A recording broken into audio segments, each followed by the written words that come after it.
the members of EXO are aliens. Yes. Coalesce, shoot them Volleyball. One of the biggest selling singles in K-pop history. Viewer discretion is advised.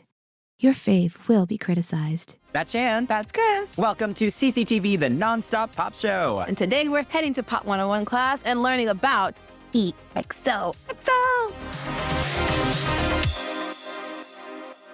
Get the ultimate pop music fix with Shan and I right here on CCTV. We are experienced performers and industry insiders, bringing you in-depth reviews, discussions, and interviews with artists, producers, and creatives from across the music business. You can join us on Patreon at patreon.com/cctvpops and become a part of our amazing crew, including Lisette, Lily, Emily, Kevin, and Juliet. You can subscribe now and let's explore the world of pop music together. So as your professors have mentioned, we're going to talk about EXO-K. So one of the biggest boy bands of Gen 3 of K-pop, which is really exciting. So if you know about them, you just want a refresher, or if you don't know about them, welcome.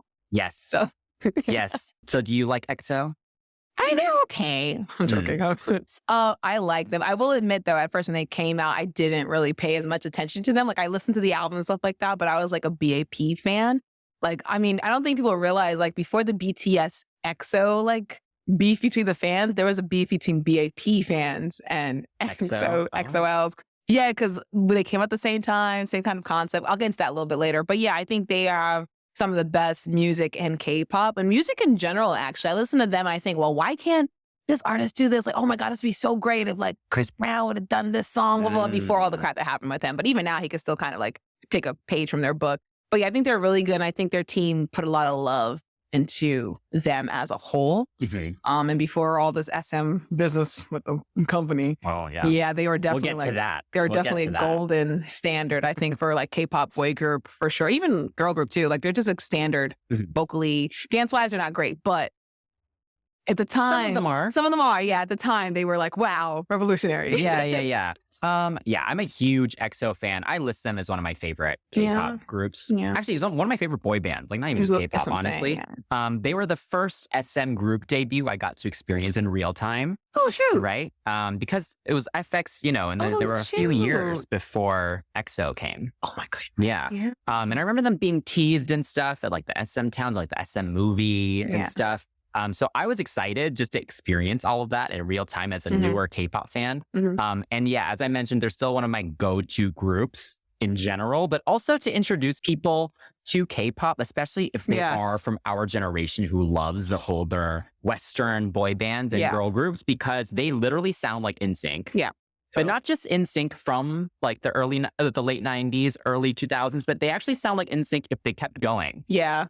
And they work with a lot of Western writers and producers, including a lot of Swedish ones. So it just makes sense. Like the sound is really what that would be. Yeah, totally. No, totally. Yeah. We haven't talked about NSYNC on the show yet, but we plan on doing it. Yes. So if you were looking for an equivalent, EXO is definitely that. And they but they have a lot more members than their group. We'll get to that for sure. And we have created playlists for you all to follow along on YouTube, Spotify, and Apple Music. And if you want to listen to the full tracks or watch the music videos, the links are below. So let's get to it. Class is in session. So in 2011, SM Entertainment, one of the biggest K-pop companies, formed a 12-member boy group called EXO. And they would split into two units, EXO-K, who would sing in Korean, and EXO-M, who would sing those same songs but in Mandarin Chinese, making it possible to promote the same group and music in multiple countries at the same time. Yes. Like us, appealing to different people at the same time. I'm totally joking. But yeah, so EXO-K for Korean was made up of members Suho, Baekhyun, Chanyeol, D.O., Kai, and Sehun. And EXO-M for M for Mandarin was made up of Chinese members Lei, Luhan, Tao, Kris, and two Korean members, Chen and Xiumin. So getting right into it, I mean, like their first presentation was a bunch of crazy teasers. But I remember not being excited about them. Really, like I thought they were cute, right? But I was into BH, okay? I really was. I did notice one thing about the teasers. Kai was in all of them. Yes. Which definitely signified him being the center. This is before like I knew what the center was in a group, but I just saw him everywhere. And I'm like, who is this coconut-headed guy, but he could dance. I just see like a coconut. I did remember the M members, like Tao's martial arts. I thought that was so cool. Yes. Luhan and Kai dancing. So I think Machine, they just had a lot of the songs teased, yes, which really shows that they were working on this catalog for Lord knows how long before they premiered these guys. I was definitely more interested in EXO-M, but I didn't know that they were Chinese. I didn't know. I just thought, oh, they're cute. Like I preferred them. Yeah. And I do remember, I wasn't into Super Junior at the time, but I do remember like hearing about Super Junior and seeing how many members that they had and realizing that 12 was a lot of people. And at the time, it wasn't a thing. Like now we're used to seeing like an army of boys. But and girls, this is true, but this one was crazy. Like this is an evolved version of the Suji units and the powers. God, I will give it to SM. They have been on like not ahead of the curve, but they really ride the trend of what's really cool with like YA novels or like in the movies. Like for this one, it was like the post-apocalyptic, divergent kind of thing going on. So they definitely followed that and gave it to the boys, which I thought was interesting at the time. It just fit with the... Yeah, we'll get more into the powers very shortly. Yeah. But I mean, Lee Soo-man has always loved the whole fantasy thing, right? As we know, because of Kwangya. This was the precursor to Kwangya. But yes, I was very excited. I was very intrigued by this whole Chinese / Korean subunit situation. I am Chinese, so first off, I was happy to see Chinese members and to kind of see them trying to go for that market. And I was just curious how that would work, actually. And again, I was a big K-pop fan at the time. It was quite near the beginning of my journey as a K-pop fan. So it was just very exciting because at that point, there weren't that many groups debuting. It was still like a very manageable thing to keep up with. Yes. And so it was always exciting when a group came out and it was SM, right? So oh my God, extra exciting. So I was very into it. Yeah, they were big three for sure, top of the pyramid there.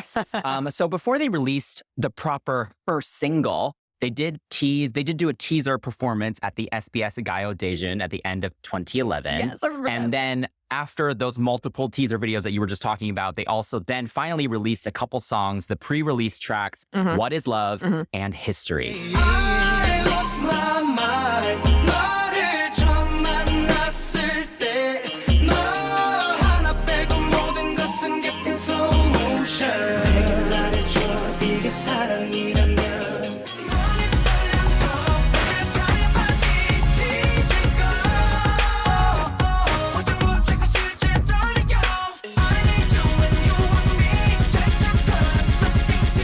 When I saw History, I watched the M version because I saw Luhan and I saw Lay with his emo boy hair. I know the Mandarin version more than the Korean version. Okay. Like literally, because I remember watching it, I was like, wow, Luhan is so pretty. Like he's not just pretty good looking person. Like he looks like a character from a comic book. And I was really into anime at the time, so I was like, oh my God, this is like a Bishonen come to life. He's so cute. But also his voice, his vocal tone is really good.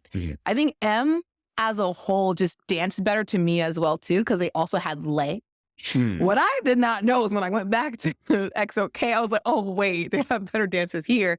And the vocalists are a little bit more, not better, but their tones I liked more as a whole, as opposed to just liking one or two members of EXO-M. I think Dio and Baekhyun snatched me because when I heard What Is Love, and they were just sitting on the chair, I prefer that version over Luhan and Chen's version. So I was like, oh my, this kind of thing, I know they don't want to foster like a back and forth between the subunits because I eventually chose like EXO-M personally. Yeah. But vocally speaking, when I heard What Is Love, I was like, yeah, I like Baekhyun and Dio a little bit more. I don't know. I'm pretty sure they would do that on purpose, but I liked it. What Is Love? And Teddy Riley produced it. And at the time, he was kind of getting into K-pop or like supposedly, like there was a whole Rania thing that ended up being a whole, like ultimately a bust. But yeah, I like the whole Western hipster kind of like, I didn't hear anything like that in K-pop. I liked it. Yeah. And the video itself played into the lore that the teasers already kind of established. So it helped make things make more sense, but not completely. For like older, like newer fans listening to this now, the lore had nothing really to do with the songs. No. Like aespa's No, this songs, is like them singing about planets and stuff. Exactly. Yeah. And that's probably why I kind of got drawn into that, because it was just, they're singing about love and history is about making history as loves and whatnot. They were just singing and stuff and just, and got tied into their lore. But that's pretty much it. Like I liked both of the songs, but depending on who was singing and depending on who was performing which or the other, I made choices of like which version I liked more. Did you experience that at all, or? Well, I think it's difficult to not compare. Yeah. It's impossible. It's like human nature to choose favorites, I think, and to rank things. And so, I think that's natural. I did gravitate towards M also, but more so because they were Chinese. I think. Interesting. Yeah. Because I, as a Chinese person, I just like was rooting for them. Yeah, I got you. I was rooting for them. Makes sense. Yeah. And so, so I was already kind of more curious about them and kind of gave them more of my attention. Yeah. I will say though, vocally, I actually preferred Luhan and Chen. I knew you were going to do like Chen. I think I love Chen's tone. And I thought him and Luhan had a more interesting balance than Baekhyun and D.O. did. Baekhyun and D.O. are quite similar. Yes. Yes. Whereas Luhan and Chen are not. So it just was an interesting dynamic, I thought. But yes, I loved both songs. Yeah. Both very, very different, but both very, again, very early 2000s boy bands. And history does have Swedish songwriters. Yes, as it well. does. So, of course. And yes, the pants shaking, as you mentioned, is you can't see me. iconic. For sure, but that was great. It's iconic. They always look kind of embarrassed doing it too, which made it even funnier. Yeah, because they're facing the back and you see his wearing pants, those like flappy hammer pants. Yeah, the harem MC Hammer pants. Those are really popular, and they were silver. And gold. Gold. So finally, in April 2012, EXO released its debut single. The debut, even though we talked about two other singles, their debut single, Mama.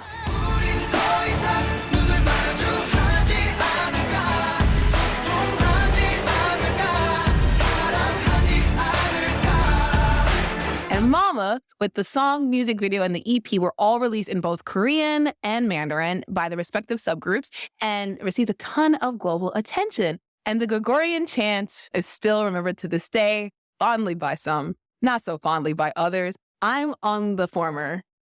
Oh, I'm on the latter. I thought it was so funny. Careless, shoot that naughty boss.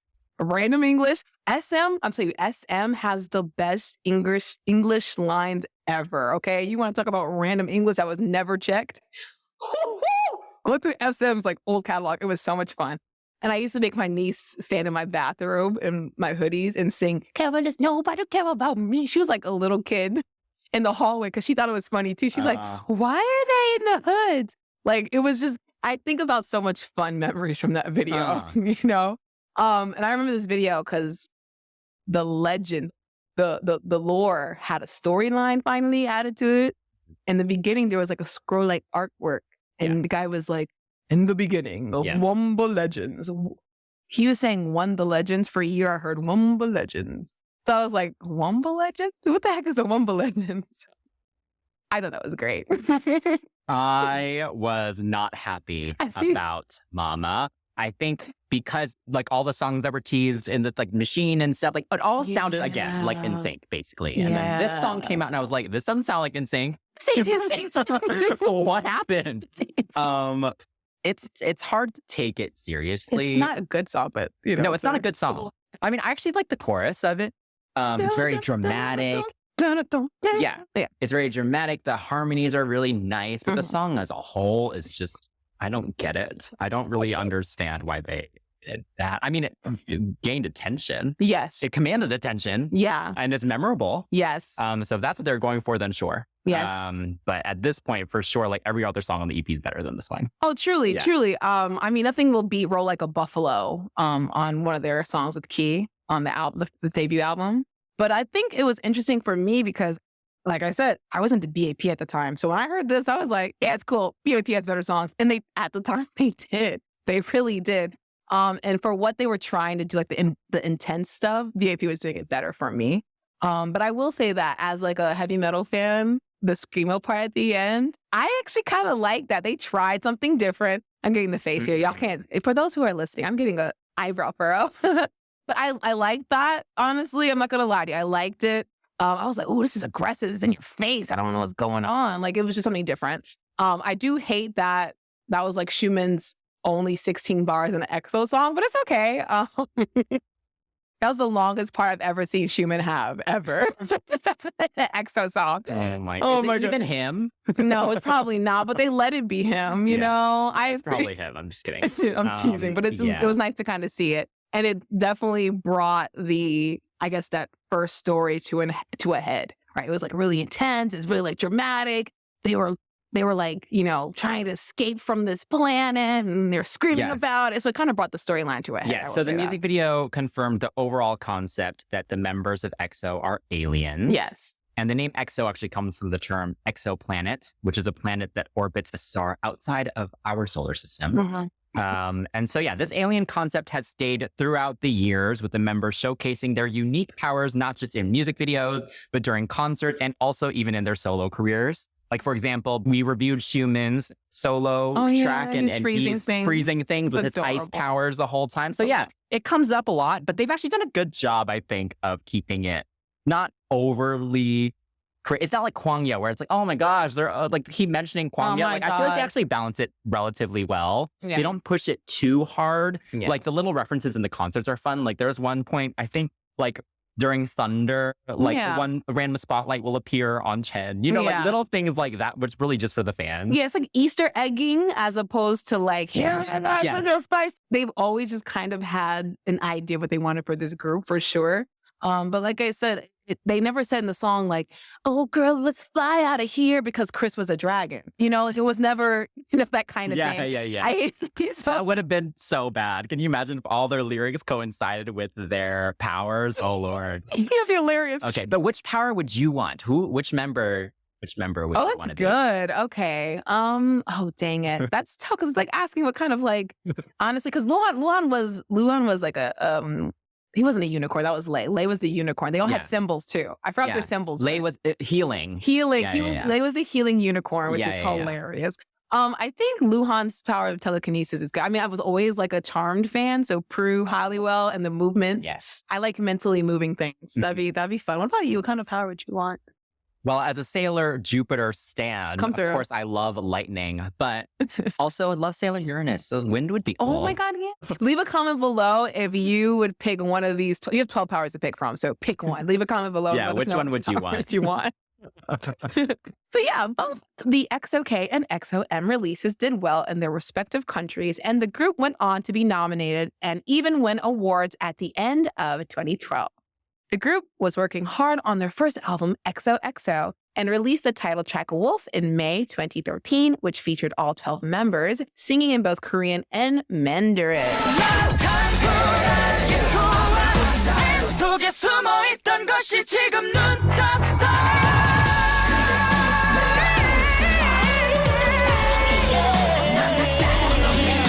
So, the unique song gave EXO their first music show win, and it featured choreography by Tony Testa. Yes, we love Tony Testa. Goal to have him on the show. Listen, y'all. Oh, yeah. That'll be great. Yes. Putting out there. So yes, first off, I'm glad it was all 12 of them. Yeah. Because I liked the subunit thing. I was intrigued by it, but at the end of the day, I like the full group. So I'm glad that they did that. Do you? Yeah. What do you think of Wolf? Because I personally think this is my least favorite EXO title track ever. It's like a it's not aged well either. It's like this dubsteppy, like noisy mess.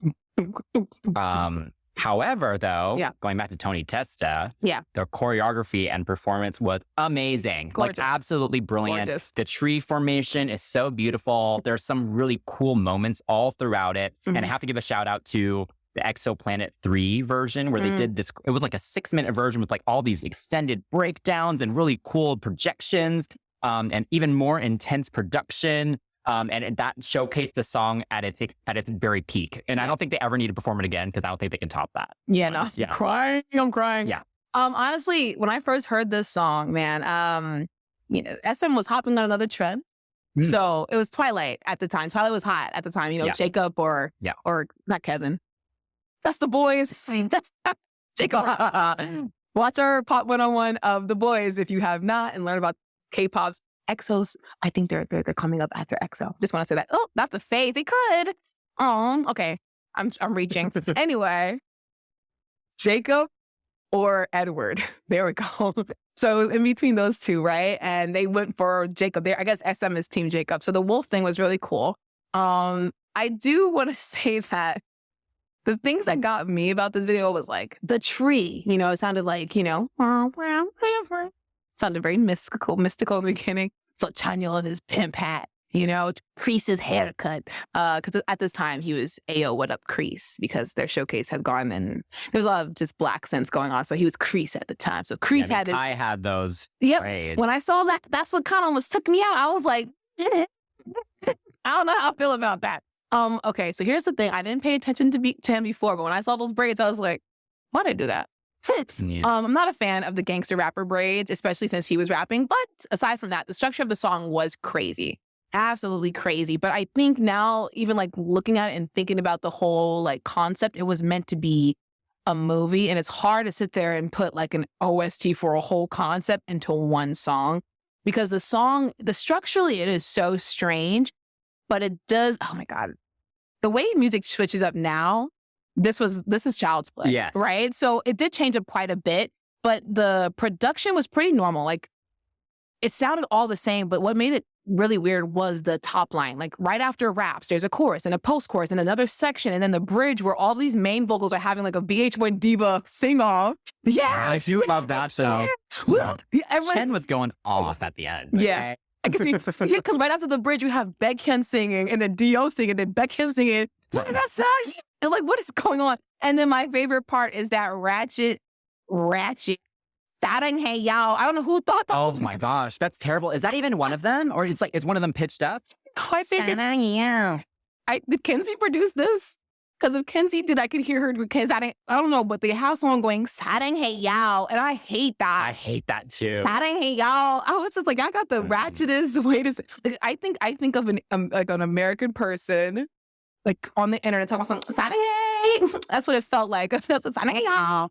Don't like that. But yeah, I mean, as a song, I actually do kind of like it. I never hated it, but I just thought that Sarang hey took me out every time. But you listened to it? Yeah, I legit, I can't do the rap, but I can mumble it. Yeah, no, I'll watch the EXO-Planet 3 performance, but that's pretty much it. Over it. Yeah. That's really it. So the album XOXO, released in both Korean and Mandarin, eventually became one of the highest selling albums ever in Korea. Yeah. And this was helped with the repackaged album released in August 2013 with the title track that would become one of EXO's signature hits, Growl.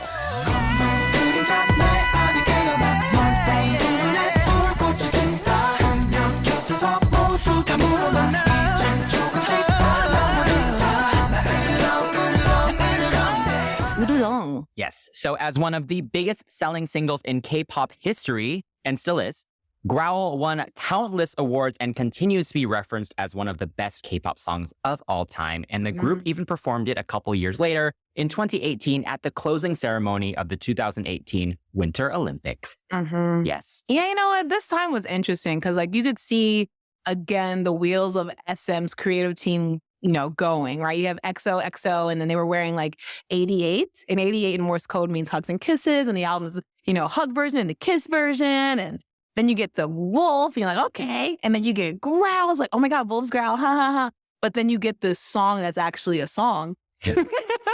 I think some writers from Junebos actually did this one. I used to work for them, and I remember looking at the publishing for this, and it was like some African guy's name. Like, there's a lot of like Black songwriters and some Korean like translators and whatnot, and you can hear that. Like, this song to me sounded like No Diggity when I was younger, and there's some videos floating around of No Diggity being snatched up with the choreography, and it fits perfectly. Yeah.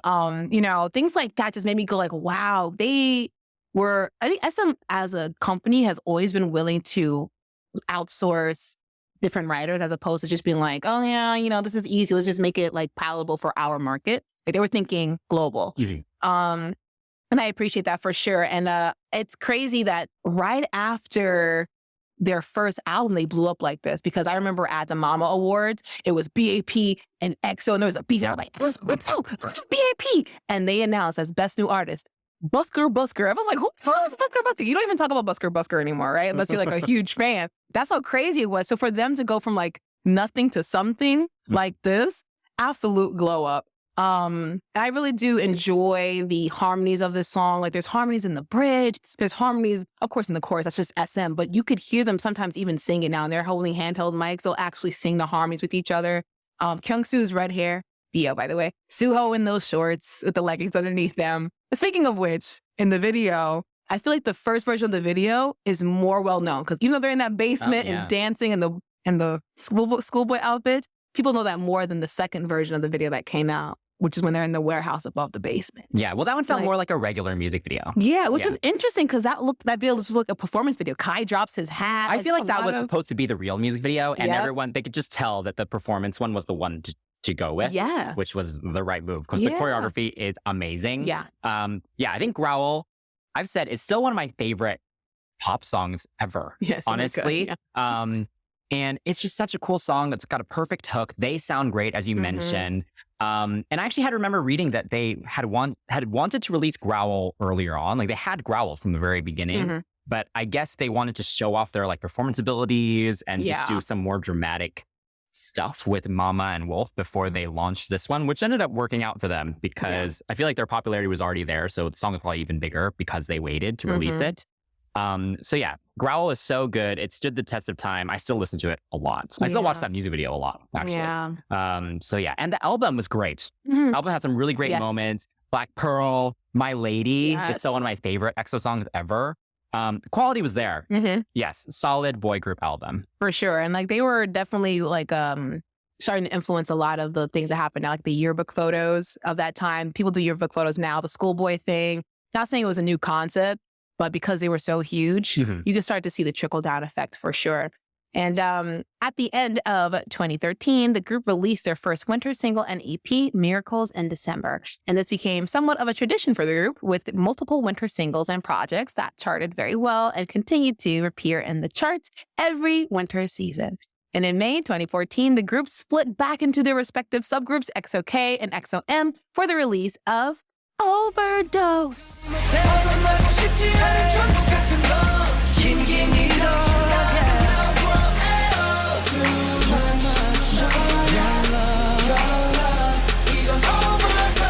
And anticipation for the release was high, with the EP receiving over 600,000 pre-orders, an unprecedented number at the time, which is crazy, right? Overdose. Thoughts? Feelings. Yes. I love Overdose. This is, first off, so it was done by the Underdogs, known for their work with like Pink, Justin Timberlake. They did the soundtracks for Dreamgirls and Pitch Perfect. So they've done a lot of SM stuff, but I'm a big fan of theirs. And this is just a great boy band song, of course. Yeah. I will say I love the video versions where all 12 of them sing. I think I got attached to all 12 of them because that's what we got the last two singles at this point. And so I was like, oh, I don't really need the subgroups anymore. But we could kind of tell, just a little foreshadowing. EXO-M was already, their video views weren't as much. The sales weren't as much for EXO-M. So you can kind of tell there's already some favoritism going on for EXO-K. So I thought it was an interesting choice to split them back up because it really showed, I think, how differently the two units were doing, both commercially and like within the company.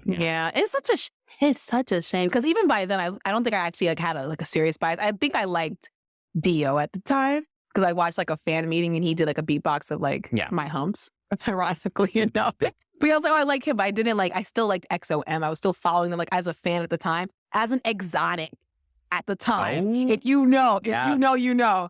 At this exotic at the time, I was watching the Chinese promotions and they're going to Daily Motion, all these random websites trying to find part 1 to part 3. Yes, I was doing that too because I wanted to support EXO-M. And it was sad because you like EXO-M, or EXO-K, of course, they get to do all the standard Korean music shows where they perform 4 or 5 times a week. They get home plate advantage. And then EXO-M, it's like they get to appear on this random Chinese show that has nothing to do with music or something. And it was a little sad to watch. It was. I mean, 2014 was like a serious time because like after 2 years, Exotics finally, we got our name as XOL. Yeah. XOL is the thing between M and K. L and K? ML, wait, what? Anyway, it was nice to see them together because like you said, it's annoying that they got split up again because EXO Showtime had come out right before Overdose. You could see how awkward they were oh my God, you could totally see it. And it's like, we trained together. We're kind of like not beefing, but like now we're together in one room at this one table high. What I noticed with the EXO-M and EXO-K versions of the videos is that the choreography, different for each member singing. The camera work different for each freaking video. I mean, at one point, Kai doesn't even sing his Chinese parts in Overdose, in the EXO-M video. And I was like, boy, not you not practicing the Mandarin before you get what you're doing your steps right. But yeah, there was a lot of interesting things in the video to kind of notice, like how hard they were working, having to sing in 2 different languages, learn 2 different formations, 2 different blockings. It is difficult to do that kind of thing. They were working the guys a little bit too hard, I think. You can see that. Yes. All right. So more on that very soon. But first, there was a little bit of controversy because in 2014, member Baekhyun was revealed to be dating the leader of the nation's biggest girl group, Taeyeon of Girls' Generation. And fans were not happy. No. Very mixed reactions there. But they actually are no longer together, so that's irrelevant. But it was a big drama at the time. It was funny. Everyone was like, oh my God, not my bacon. But people are really attached to them. Well, that was just the first dating scandal. You'll hear about more very soon. But first, more drama. A word from our drama sponsors. EXO was gaining extreme popularity, especially in Korea, with their first concert announced, and Overdose eventually became the best-selling release of the year. Woo! However, only after a week of Overdose's release, Kris, the leader of EXO-M, filed a lawsuit against SM to terminate his exclusive contract, claiming that the company treated him like a machine part and disregarded his health and basic human rights. And though it has been well known in the K-pop industry that the contracts are restrictive and that the idols have to meet unrealistic expectations, it should be noticed that Kris didn't totally do this on his own. Yes. So Chinese entertainment companies were swirling and could see the potential in the Chinese members of EXO. And those Chinese agencies had lots of money and could offer not just that money, but also opportunities in China that could turn them into solo superstars. So SM Entertainment also filed a lawsuit against Kris and the Chinese companies that he was working with, claiming that their business dealings were unethical and breached his contract with SM Entertainment. So since then, Kris was very quick to release solo material. And he had become a huge star in China, but no longer is, because he's currently serving 13 years in prison for SA and also was fined for tax evasion. Man. So bye, Kris.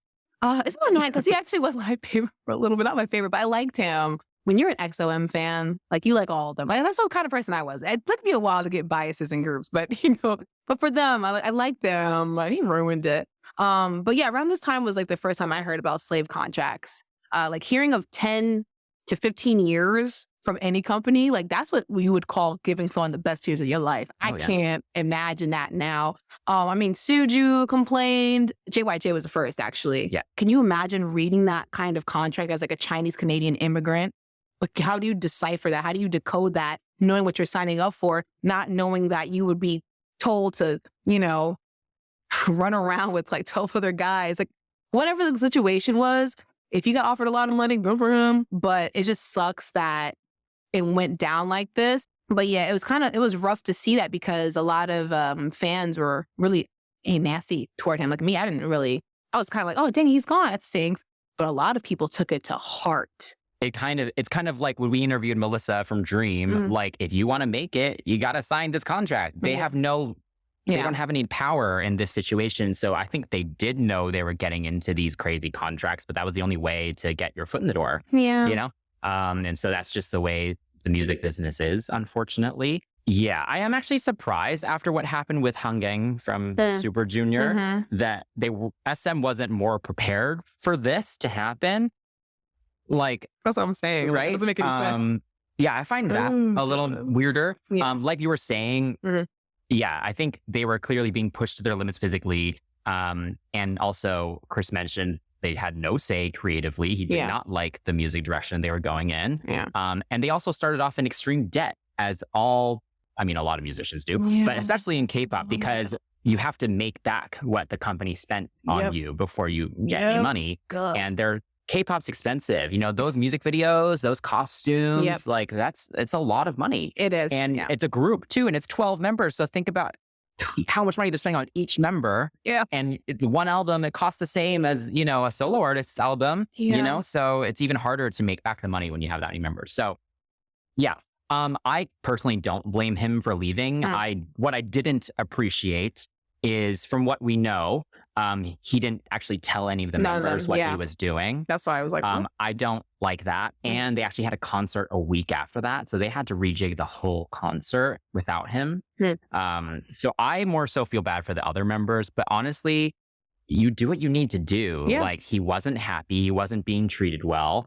And, these companies in China offered him the money to he was like in a movie right after, actually. Like, they offered him a ton of money. Right, they were able to pay for the lawsuits. Yeah. And he became way more successful than he would have been if he stayed in EXO. So yeah, I remember that. It is what it is. Yeah, I remember. We can forget about him because he's in jail. Wow. Okay. Yeah. Well, a member that's not in jail that left was Luhan, because, a few months later, he actually did file a lawsuit against SM Entertainment to terminate his contract as well. And prior to that, he had missed some engagements due to health issues. And like Kris, also claimed that the company did not treat him well, even alleging that the company treated the Chinese members differently from the Korean members. Like Kris, Luhan had help from Chinese agencies, and SM Entertainment, again, filed their own lawsuit seeking damages for breach of contract. SM's lawsuit with Kris and Luhan were eventually settled in 2016. They had a term up until, I think, 2022, which was just last year. I remember seeing that 2022 felt so far away at the time. So it's interesting. I mean, Luhan now continues to be a successful star in China. His solo stuff I listen to. It is hilarious, especially listen to Lu, stream Lu. That song is a demo gone rogue. Yes. Okay. So basically, I believe in the settlement with SM, they basically agreed that SM would still be their management in Korea and Japan, but that they were allowed to pursue their own thing outside of that. So yes, that contract has only just ended last year, which is a little crazy. But, I think it was a good compromise. Like I said, this just is what it is. Like, they took the opportunity that they could. I was much more sad about Luhan leaving than Kris leaving, actually, because I loved Luhan's voice. He has such a great vocal tone. And he did seem like he had a better relationship with the group than Kris did as well. And it sounds like, from what we know, that he did discuss what was going on with the group members. Yeah. He does actually follow a bunch of them on socials and stuff now. So clearly we will never see them together because SM is crazy like that. Yeah. But I assume that he left on better terms. Can you imagine like a couple months later? Oh, good. Hey guys, quick question. Would you mind if we just sat down and talked? I think he did the right way. I think he saw Kris's situation was like, how can I lessen that? All right. So meanwhile, EXO was touring around Asia and also preparing for their next album. So with 2 EXO-M members now gone, the group went back to releasing as a full lineup of 10, with the album Exodus and the title track Call Me Baby released in March 2015.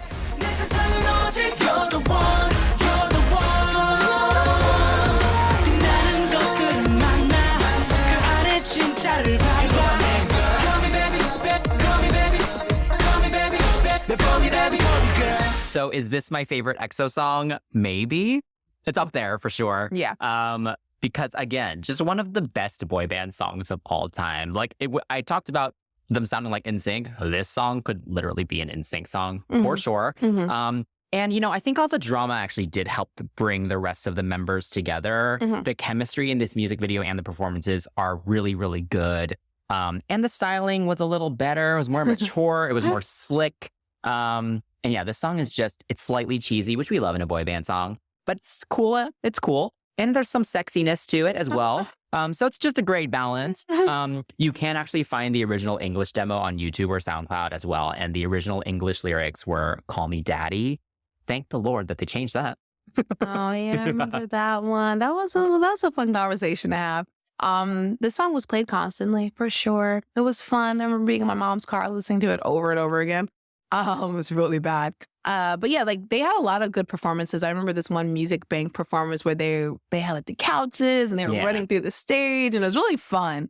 I remember the guys used to sing live too. I remember Mama. Oh God, that was a tough one singing live. But they would sometimes sing live to this one. It was fun to watch them actually enjoy the music too. This song felt like authentic. Yeah. I think Super Junior would have kept the daddy. I'm joking. But yeah, this album was also very solid for sure. And Kris, you covered the stands too, so I did. we don't really check out A-Land. I'm crying. Instagram account. I'm crying. This is very true. He's a featured dancer on Instagram, the Instagram for A-Land. But I brought up the dancing thing to you because we didn't talk about the dancing really, like for Overdose, but Overdose had awesome dance moves too and whatnot. This is one of those like all 12 members dancing together again. Well, not all 12 members, excuse me. All 10 members dancing together. And it was so much fun to see them like going at it. And you can see Kai like dancing better than everybody. It's crazy.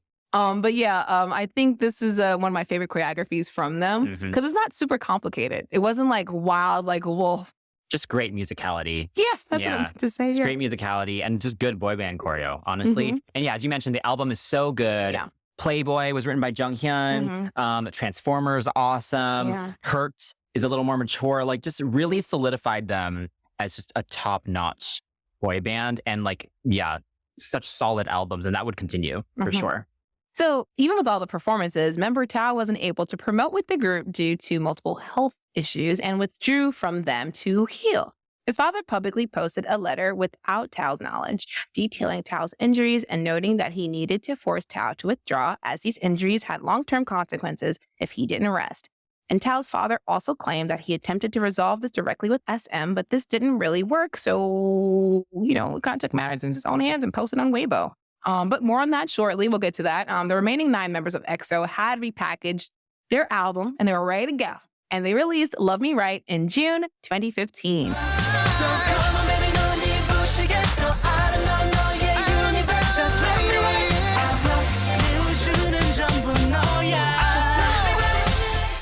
Oh, man. Before we get into the song, what do you remember about this time with Tao and the whole him being missing situation? Yeah, well, he had been talking about injuries for a while. So, and like, the martial arts stuff, like he would do some crazy tricks on this concerts and stuff. So yeah, I felt really bad for him. Yeah. I think you could tell he was very passionate about the group. Like he even publicly like badmouthed Kris when he had left. And he was like, how dare he betray us, And, he clearly loved performing and he was pushing himself to the limit. The company was pushing him to the limit. But you could kind of tell how tired they were. Like I was watching a bunch of the comeback performances and stuff and I was like, oh, they look tired. And honestly, the fact that they just kept it moving and they were like, all right, we're just going to perform without him. And then Love Me Right's going to come out without him. Like, who cares? It just shows how little they valued him and how this really is a machine, right? So yeah, I felt really bad for him. Yeah. It is interesting because on the internet, there would be some people saying that he was faking it. Like there'd be some pictures of him like standing after being in the wheelchair or like, it was weird because I've seen his tendons, like his Achilles tendons, they were bruised at one point. I think he tore them or pulled them. Yeah, he was down bad. Like it was really bad. I remember early on, even before they debuted, like after they debuted actually, Chinese show, he's like, yeah, my back is kind of like a little rough. Like you said, he was a pretty dope member and he was kind of like the only one to really hold it down in the rap realm for EXO-M. I mean, they had Schumann, but Schumann was also a singer. So Schumann was more a singer. So Schumann had to jump in and someone, never don't mind about thing. Like it wasn't his thing to do. I love Schumann. I love Baozi. He was so cute. But he's not a rapper. So Tao had a lot of responsibility to kind of like take on that stuff. I mean, Lay too, but Lay, we'll get that in a second, but he wasn't really one of the people that kind of vocally expressed, again, this is rough. I'm having a hard time. I'm injured. But yeah, they weren't being treated right. Like the Love Me Right song asks to be. But that sounds like a really good song. So, I mean, the song's great. I wish you could have gotten Tao. I would have loved to see Tao in this video, but timing was just not there. But yeah, the Love Me Right was great. We got the numbers back on EXO from the EXO era on the football jersey. The song makes you want to party till the sundown, Yeah. It's also one of my favorites, this one. Yeah. So back to Tao though.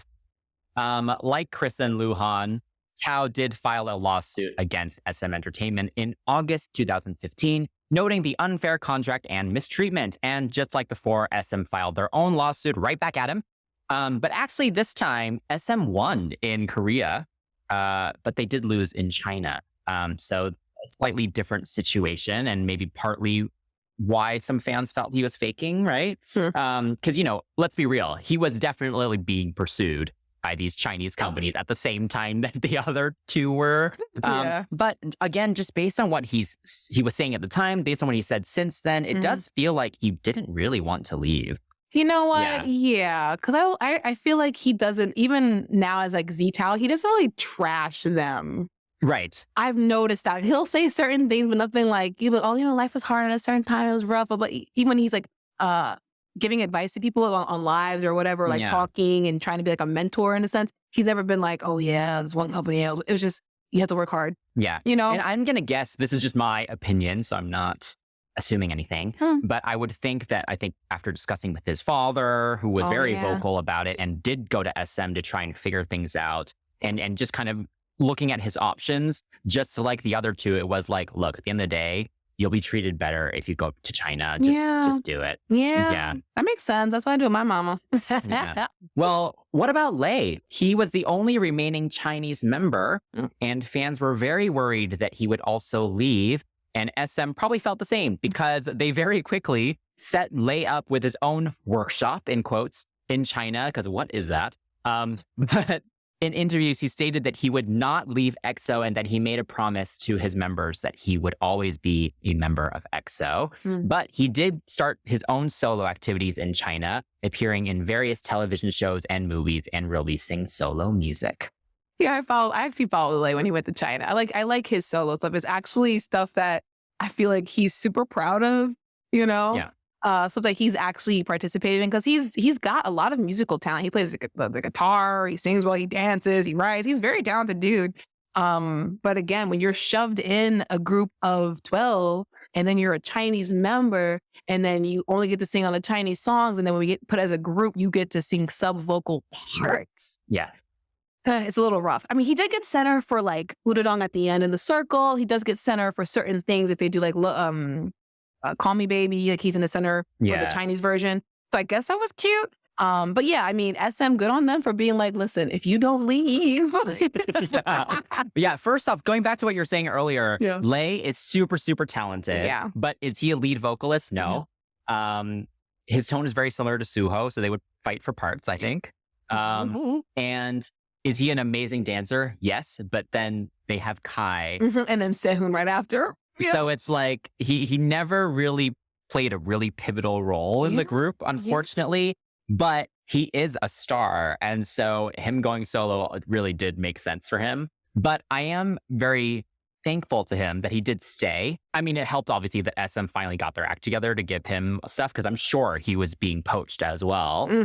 But I can't imagine the pressure he was feeling as well. He has mentioned that he felt he had to stay in a way because he was representing China as the last remaining member. And that if he left, that no Korean entertainment agency would ever trust a Chinese trainee or member again. And yeah, this whole thing is also very awkward for the other team members as well, like you mentioned, like the whole kind of cultural kind of issue going on. But, you know, I'm sure after the last three members left, they had a good understanding. They all seemed to support Lay going off on his own and kind of understood that that's just what needed to happen on the business end. And Lay has always showed support to the group. Like always, whenever he's interviewed and asked about it, he always says that the members are his brothers, that he's there for them whenever they need him. And so, I think the relationship is strong there. And so, I'm really glad that he stayed for sure. Yeah, for sure. I wrote that down too. I was like, I feel like he had the weight on his shoulders, the weight of China on his shoulders, literally. Ending 2015 with the successful release of the Japanese version of Love Me Right and another winter EP, Sing For You, EXO's success was still growing. Note that we will not be covering the Japanese singles from the group in this episode, but let us know if you'd like for us to discuss those and some of their releases a little bit later because they're great. I think they're really good songs. Yes. EXO released their next album, Exact, in June 2016 with the two lead singles, Lucky One and Monster.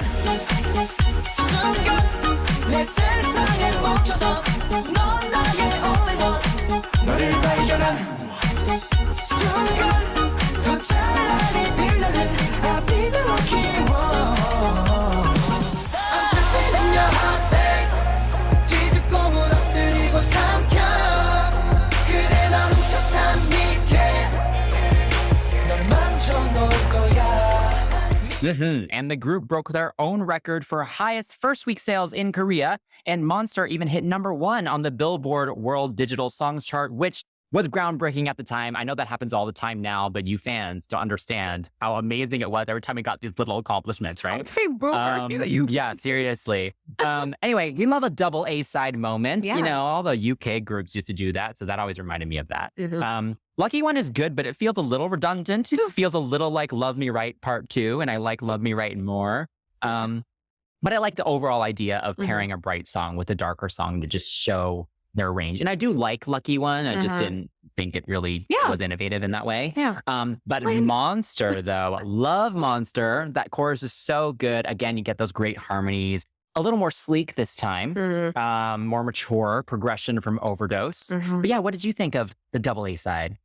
Again, this came out. Oh my God, it was so good. Like Gen 3 boy groups, man, we had GOT7, BTS was, coming out at the time. So you had different sounds, right? But nothing quite sounded like this. I mean, Mos X coming out, but Mos X was still going through their little hip hop phase. Oh my God. But these two A sides, man, did not sound like anything else that was out. And anything else that sounded like this was trying to copy this. That's what it felt like for me. That's how good it was. That's how it felt at the time, because it was just like, whoa, what is this? Because Lucky One was like, not elevator music, but it's just kind of just like, it's just the thing about it. It's like outstanding in terms of what we're used to from them. But then Monster as a follow-up was just like, oh, this was like an hors d'oeuvre. This was the main chorus. Lucky One, I think, is really cool because it shows you what the rest of the album could sound like. It was going to sound like B-side wise. And then Monster also introduced you to sounds that were on that album. It really shows that they can do bright and dark, like you said, but that also not just shows like conceptually that they can do it, but vocally they can do it. They don't have to be sitting there belting their faces off all the time. They can sit there and say, we are the lucky ones. Oh, what the? Come on, that song is like really chill vocally for all of them. Everyone, Dio, Baekhyun, no one's screaming their face off, but they still deliver because they can sing. Oh, yeah. Yeah. And then you have Monster, which is pretty much the early kind of version of noise music, but it's a little bit more refined. It's definitely a lot more focus on the hip hop. And I actually remember them saying since then that Lucky One's one of their hardest choreographies. Also, like they avoid performing it because they don't want to do the choreography. I'm crying. Because as you mentioned, the album is very diverse in sound and it's really good. And again, I'm going to use the word sleek. It's a very sleek album. Yeah. There's white noise, one and only. Yeah. Their albums are so consistent. Rarely any skips, really. Yeah, no, this is good. This is good. I enjoyed it a lot. So EXO released the repackaged album with the title track Lotto, and the group went on another huge tour, which included international dates, which I went to. One, did you go as well? No, I couldn't afford it. All right. Well, and the group also released their third winter project, For Life. Let it be known that I have seen EXO as EXO-M from KCON 12, and then EXO after the XOXO album at KCON 2013. So I have seen them. I just haven't seen them at their prime. I've seen them when they were like coming up still. Got it. Also at this time, it should be noted that in 2016, Kai was revealed to be dating FX member Crystal. And for the people who don't know FX, I mean, at this point you should. If you don't know who FX is, even though SM tries to shove them down in the basement, they existed. Brilliant. Yes, but they're no longer dating. We can attest to that. Yes. We should also note that Lay made his final public performance with EXO at the Hong Kong tour dates in February 2017. But again, he's made it very clear that he had not left the group and he was just on a hiatus to concentrate on his solo career. And he has said that many, many times since then, and that he will always be there for his members, as I had said as well, whenever they need him. And he has appeared in casual photos with the group since then, along with just other interactions. Like he called in to Xiumin's little fan meeting. Like they do mention him a lot, and he shows up at various moments. Like I think he showed up at one of their military like departures or whatever. Yeah. That's so funny. All right. So after Monster, the boys decided to slow it down, get a little groovy without Lay, and returned with their fourth album, The War, with the title track Ko Bop in July 2017. It goes down, down, baby. It goes down, down, baby. 바뀌는 소리쳐. 우린 we again, they broke the record for pre-sale numbers. Woo woo. Yeah, the war. We love the war. So now, like I said, but going from Monster, which is like in your face, big choreography, swinging the arms and talking about going to creep on the girl. This one was a lot more chill. And I love the concept for this song because I do believe it was for a girl group. Like a girl group, because a woman had actually demoed the song. Not saying that women can't sing it, but I do believe that the songwriter has now released it on YouTube. And she said it was for a girl group. So, and I can totally hear, I love that they used the Down Down Baby hand, the old hand game as the chorus. Like, I love that. I think that's what really stood out to me about this song. And kudos to them for coming right after their tour, Exoplanet 3. Their schedule was no joke, and Ko Bop wasn't either, dang it. But that song, I feel like it never ended. Like, once it was released, I heard it everywhere. And at the time, it was actually like a little like light Barb, Nicki Minaj stand. So when she had Light My Body Up with David Guetta, that little it's like a splice or like output arcade sample. So they used it too. And I was like, yes, this makes sense. Because it adds to the whole trippiness of the whole vibe behind the song. I will make a note real quick. Did not like Kai's hair at all. He looked cute. I'm not gonna hold. He did look cute. He looked cute because he's cute. But considering how his whole career he's been the dark one or the black one, I just don't like that they ridicule him publicly and then they put him in like black hairstyles. So yeah, don't do that again. The War was an album, like an okay album, though I will say, like it was okay. It was kind of like a repeat of what they've done before. I will say that Touch It was a highlight for me, though. Oh, I think Ko Bop is really cool. It's like a little reggae inspired, a little experimental, and very different from what we'd heard from them before. And it did feel like they were maturing, which I appreciated. And yeah, I think the album, they did reach out to, again, more kind of international producers, kind of interesting writers and stuff. So yeah, I think it's still decent across. I don't think I hate it as much as you do. I'm kidding. Yeah, no, I think I actually do like the album. And of course, we have to mention The Eve, which, even though it wasn't a title track, is actually still one of their biggest songs on streaming from what I could see on Spotify. Yeah. And one of their performances did go viral because of the sexy dance that The Eve has. Yes. So yeah, solid release, and cool to kind of see them do something a little different for sure.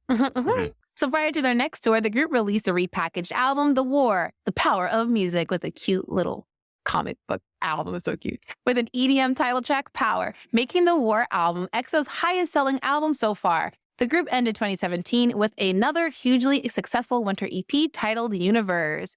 And the group started 2018 with a bang, performing at the closing ceremony of the 2018 Winter Olympics in Pyeongchang. And EXO actually received a commemorative medal honoring the group for their contribution to the global spread of Korean culture. Look at them being ambassadors. We love that for them. And it wouldn't be until the end of the year that EXO would return with a new song, releasing the album, Don't Mess Up My Tempo, with the title track, Tempo, in November 2018.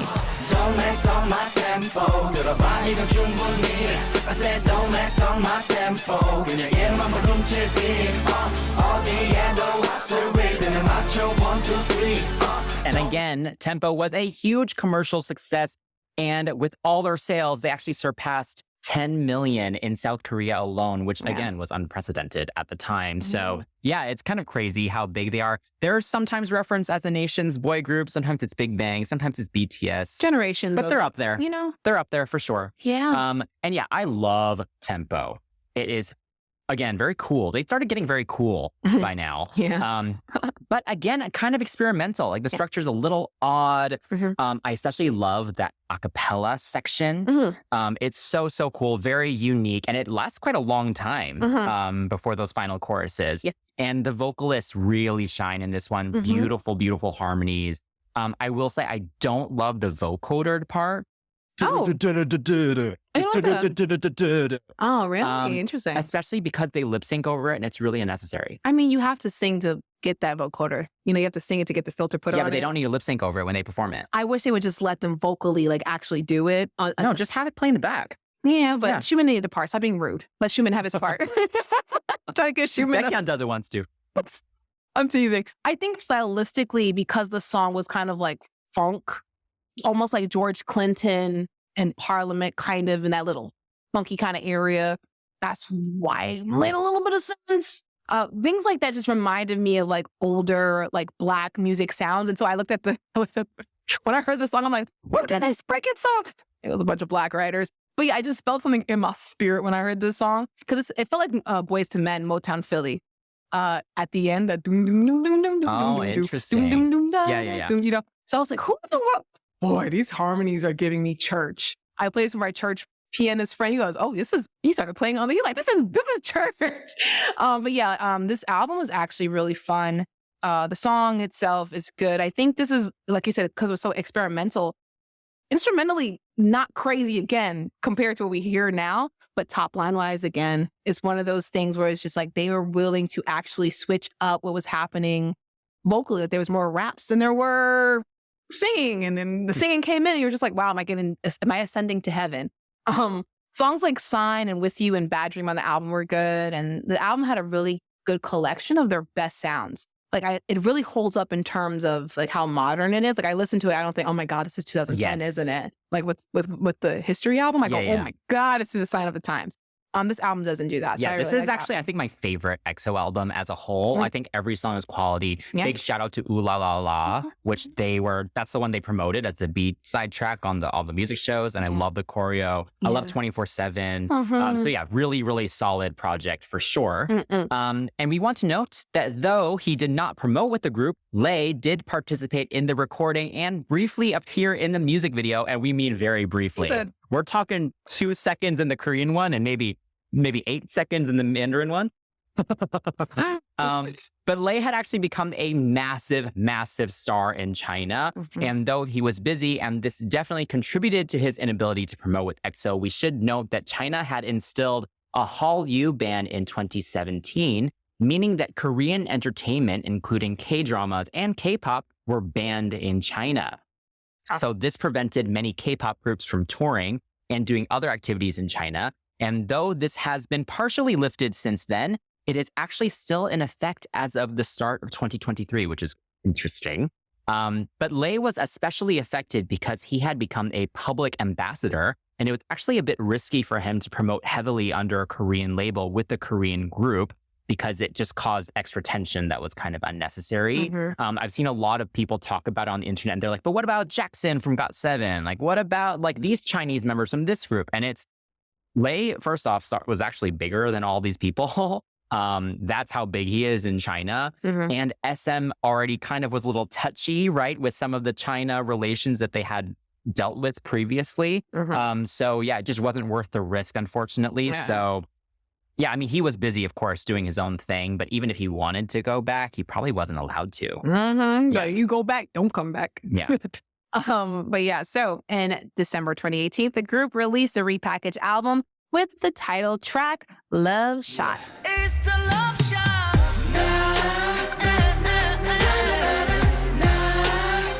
It's the love shot.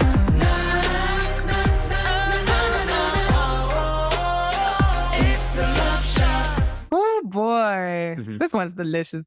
That's all I'll say about that. How you feel about this one?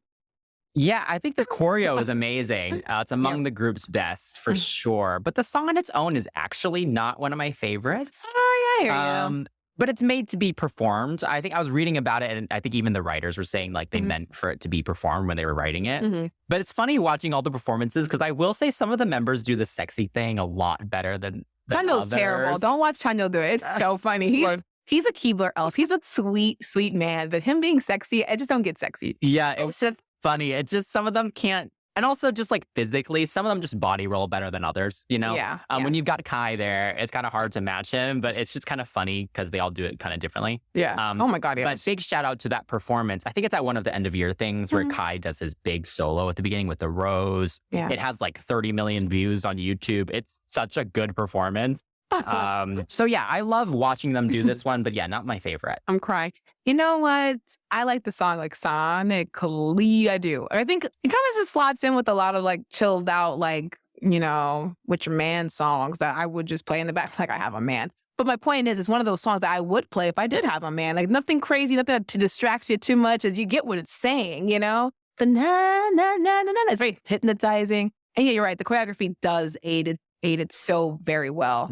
But yeah, I thought the Eve was sexy, but this one, hey, it's really good. Moving on to their next single. The majority of 2019 was devoted to various solo and unit activities like CBX. Love them. Let us know if you want us to leave a review of their album or talk about them. We will. It was revealed right after that Kai was dating Blackpink member Jennie. I remember that exposure in 2019. That was fun. Dispatch was working hard. Like the devil works hard, but SM works harder, and then Dispatch works harder than SM. The relationship only lasted a few months after the news broke, though.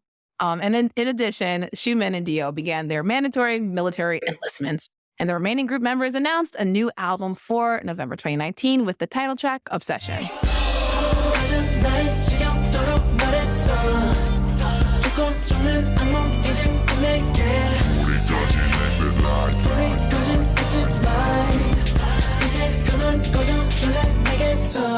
I love Obsession, actually. It took me a while, though. Oh, yeah, I think when the first time I heard it, I was like, I'm not sure about this one. I think I was just thrown off by the vocal samples and the really intense whomping bass line that runs through it. It just was a little much, I think. But the melodies are really pretty, actually. Like, once you kind of break the song down, I kind of understand it a little more. And it actually has a really interesting balance to it. And I actually do appreciate all the vocal samples now. Yeah. What do you think? This was like the precursor to Don't Call Me. I remember when we first heard Don't Call Me, we were like, what the heck is this? This really sounds like Don't Call Me a little bit. Yeah. I'm not going to hold you, though.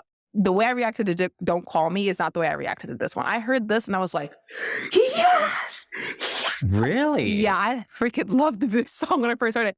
What really did it for me was the whomping bass. Because I do like a lot of alternative pop artists, and they do use sounds like this, and then it's like darker things. And I like the way this one sounded. And in this era, we got introduced to a pseudo subunit, EXO. Like, I don't know what the X stands for, but the X, it was delicious. They're just dark and delicious. And they were like villains that would burn the world for one woman. That's what the whole concept was. Like, they got introduced as like their regular EXO members, and then the X, EXO. Obsession was it for me. I'm not gonna lie to you. Yeah, and the album is really, really good. This is among one of my favorite EXO albums as well. Yeah. Again, working with some interesting international producers and incorporating some interesting sounds like Ya Ya Ya samples SWV, which we love. Yeah. And groove is so cool. Baby You Are has a beautiful melody to it and really interesting production. Yeah, solid album. Yes, indeed. So at the start of 2020, Chen announced he was engaged and having a baby. And this caused a huge controversy with a select group of fans, a very select group of fans, demanding that he leave the group for betraying them. But despite the huge reaction and even protests outside the company's headquarters, SM and the group confirmed their support and that Chen would remain in the group. Luckily, that blew over because there are bigger issues in the world. That and Sungmin of Suju kind of left a little bit after his situation. I was hoping that he wouldn't leave too. I was kind of worried about that. But I love Chen, so I'm very glad he was able to stay and that everyone kind of backed him. So yes, Chen and Suho followed with their military enlistments in 2020. So the remaining active members focused on their solo and unit activities. However, with the 9th anniversary looming and the return of Xiumin and Dio from the military, the group had a window to record a new album and release the special album, Don't Fight the Feeling, in June 2021.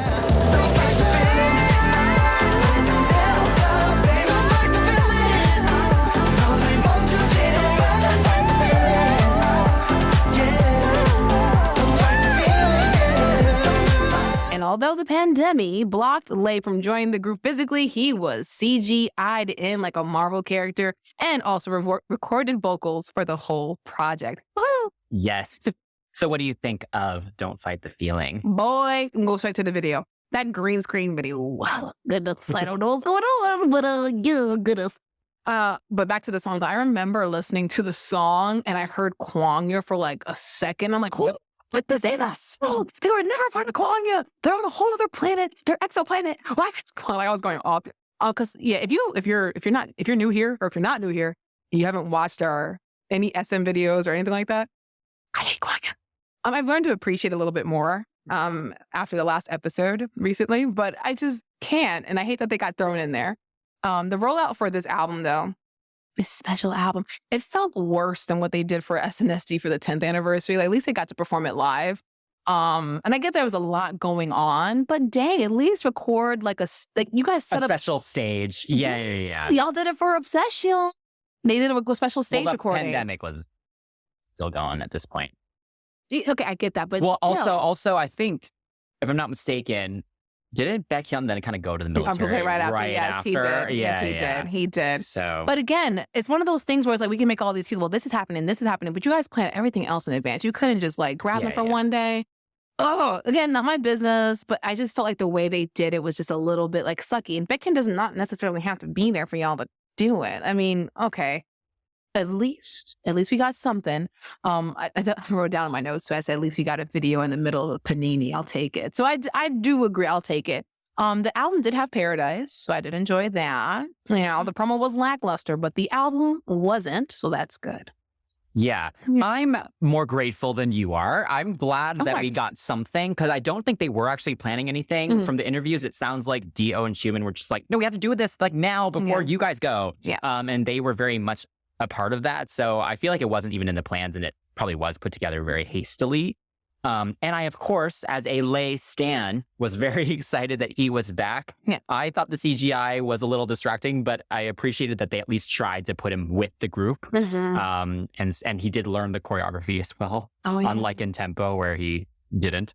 But yeah, you know, the song Don't Fight the Feeling is just okay. It's a bit faceless. Again, they probably didn't have much time to source songs, so this probably was just kind of like the best of what they could find. So I appreciate it for what it was. There's a reason they called it a special album and not an actual album, right? And the rest of the tracks, as you mentioned, are actually pretty good. Paradise was actually co-written by Brandon and Edwin from Pretty Much. So we love a boy band crossover. So yeah, again, I'm happy they did it. Are they among the best of EXO's material? No. Yeah. Oh, but do you like it more than Power? Because Power, I didn't. I do like it more than Power. Yeah, same. Yeah. And as of this recording in February 2023, this is the latest release from EXO. We do have some updates since then. Chanyeol and Baekhyun enlisted in the military in 2021 and have since been released, thank goodness. And Lay announced his departure from SM Entertainment following the end of his contract, but confirmed he was still a member of EXO. Of course, they're brothers. And EXO made their first live performance in years at the SM Entertainment Winter livestream concert and also teased a new album since there aren't any members currently in the military. And SM Entertainment has since confirmed these plans, and the group has announced a fan meeting in April 2023. And there's a lot more activities to come, which is exciting. Yes. So that's where we're at. We're caught up already. Yeah. So yeah, what are some of your overall thoughts of EXO? What do you hope is next for them? Again, I'm going to stick by what I said about Don't Fight the Feeling.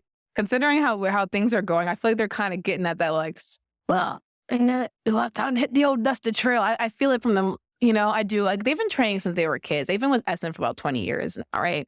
And even now, looking at what they do and like watching some of their videos, like when they get together, you can tell they still love each other. They're really good friends and they enjoy each other's company, but I don't think they want to work with each other in terms of like label SJ or like a Shinhwa making their own company. I think they all do want to try to see what else is out there. I mean, Dio, he legit is like, listen, I had to shave my head for this role. Either you put me in the video or you don't. He's at that point right now. You know what I'm saying? Like, if I grow my hair back, I might. Like, they all pursuing their own things and they seem like happy without each other, but happy together. And I feel like either way, they'll be fine. But I get the feeling that we're on our last like album and repackage. I'm getting that feeling. Yeah, I think, okay, so yes, in the short term, I'm just very excited to see what they have planned for the rest of the year. Yeah. I'm hoping they've been sourcing songs for a while, so I'm expecting extremely high quality for this album that's coming. I love that we have all 8, hopefully 9 of them doing this, and we have this little window before Kai and Sehun need to go to the military. But yes, contracts are up soon. I foresee a SNSD type situation where some of the members do leave SM, but for anniversaries and stuff, they can all come back together. Because I agree, you had sent me like the Love Shot choreography practice that they had done for the winter concert a few months ago. And yeah, you could kind of tell like they're like an old group of friends. And it's like, this is fun to do every once in a while, you know, but do they want to do it all the time? I don't think so. I don't think so. But, you know, I will support them every time they come back together. And a lot of their solo careers are really awesome as well. So I'm looking forward to just see what they have planned. And yeah, they will always remain one of my favorite K-pop groups, I think. As usual with our Pop 101s, we do have some discography highlights we'd like to talk about. Before we give our recommendations, we do have some from our patron producer, Emily, and her choice is Damage from the Don't Mess Up My Tempo album.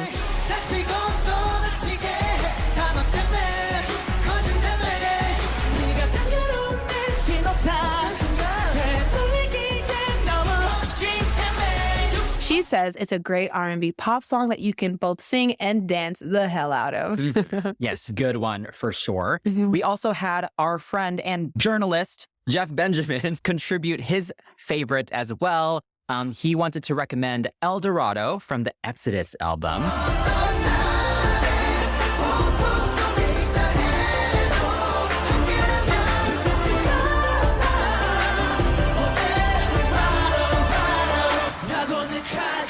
And he said, if it isn't already, this should be an official theme song for EXO and their long-running lore. Such a thematic and epic kind of track only they could pull off successfully. And Exodus was a huge career moment for them. And he explained that in a somewhat controversial review of the album that Jeff wrote for Billboard, he had always felt that the B-side should have been stood up better compared to how amazing the singles like Call Me Baby and Love Me Right were. And El Dorado is on par with those songs, and he believes is one of EXO's best ever. Yeah, I think I agree with that. When it comes to a concept song, SM delivers. When it's just like a regular I Love You Baby, it's like, okay, I guess. When there's a concept piece. There's some great performances at El Dorado as well. Yeah, totally. What are some of your picks for? Well, one pick. We get one pick each, unfortunately. Not some. I'm so sorry. Can I tell you, it took me a long time to figure out. I changed. I don't know if you've been on. You did. We have a script going, and I kept changing it. I thought you only changed it. No, I changed it like 5 or 6 times. He's a real fan. I've since shouted out a lot of those songs through this episode. I kept going back and adding them in when I changed it, but I ended up going with Gravity from Don't Mess Up My Tempo.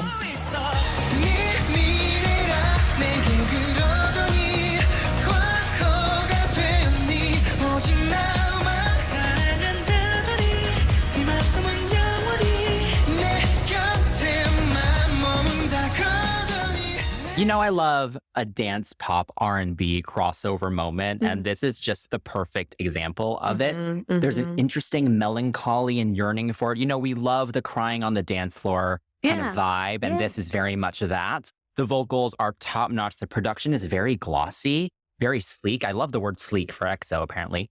And yeah, it definitely up there is one of my favorites. How about you? I like Artificial Love from the Exact album.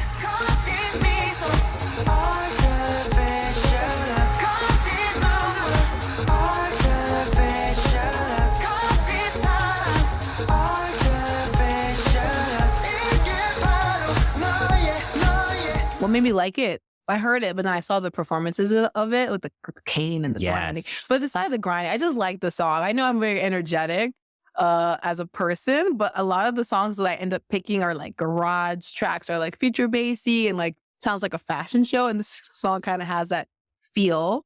It's very cool. I do enjoy when an artist can do like bare bones. Yeah. You know, and still deliver. And that kind of is a testament to the group. Just saying. Yeah, it's a really cool production, that one. They're definitely different from their title tracks as well. Yeah. All right, so those are our picks. And now, class is dismissed. All right, so what do you think of EXO? Please let us know what artists you'd like to hear us do a Pop 101 class about. And you can also comment below or message us at CCTV Pops on social media. Hope to see you there, of course. Be sure to leave a comment on what your song picks are as well. Don't forget that. Let us know if you love EXO too. What power would you want? And what's your favorite B-side? That's what we want to hear. Ooh, yes. Wow. You can also join us at Patreon for exclusive content, and you'll get extra priority. So if you want to get featured in these episodes, let us know. Hop on our Patreon.